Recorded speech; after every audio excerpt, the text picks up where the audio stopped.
করণদিঘি থানার যুব সাথী ফরম নিয়ে আজকে করণদিঘির কিষান মান্ডির মাঠে আজকে হাজার হাজার মানুষ ভিড় জমাচ্ছিল। আজকে আপনারা জানেন ভালো করে যে লাস্ট ডেট ছিল, এই লাস্ট ডেটের কারণে আজকে আমাদের করণদিঘির বিধায়ক শ্রী গৌতম পাল মহাশয় আজকে ভালোভাবে দেখাশোনা করেছে। করণদিঘির বিধায়ক শ্রী গৌতম পাল মহাশয় জানাচ্ছে এই ভিডিওর মাধ্যমে কি আপনারা ভিডিওটা একসেপ্ট করবেন না। আজকের ভিডিও দেখুন, আজকে দেখেন হাজার হাজার মানুষ আজকে এই লাস্ট ডেট কারণে অনেক মানুষ এসেছিল। এখানে করণদিঘির বিধায়ক শ্রী গৌতম পাল মহাশয়, সভাধিপতি পম্পা পাল উপস্থিত ছিলেন।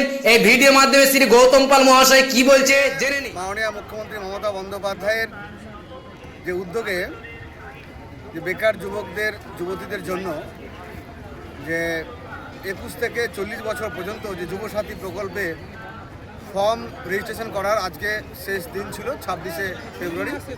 করণদিঘি কৃষি মান্ডি মাঠে রাজ্যের সাথে সাথে জেলার সাথে সাথে আজকে এই ব্লকেও শেষ দিন এবং এখানে উপচে পড়া ভিড় দেখা যাচ্ছে।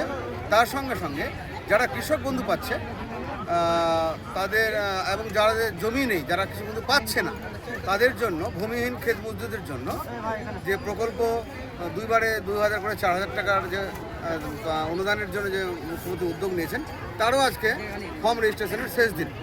ফলে এই কটা দিন আমাদের ফর্ম জমা হয়েছে, সুন্দর ব্যবস্থা করা হয়েছে, এখানে ক্যাম্প করা হয়েছে পঞ্চায়েতের পক্ষ থেকে, আমার পক্ষ থেকে লেখানোর জন্য বিনামূল্যে ফর্ম বিতরণ হচ্ছে এবং অফিসাররা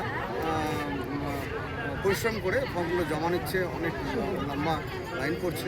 আচ্ছা, এখানে লাস্ট ডেট ছিল আজকে, এখানে শেষ হলো, ব্লকে কি হবে কাজ? মানে এই ডেটটা ছিল দুটো করে জিপি ছিল এক এক দিনে।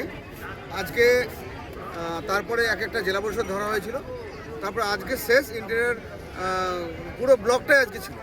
আজকে শেষ দিন, প্রায় হালকা হয়ে এসছে এবং অধিকাংশ মানুষ যারা সেই বেনিফিশিয়ারি যোগ্য যারা, তারা কিন্তু প্রত্যেকেই ফর্ম জমা করছে।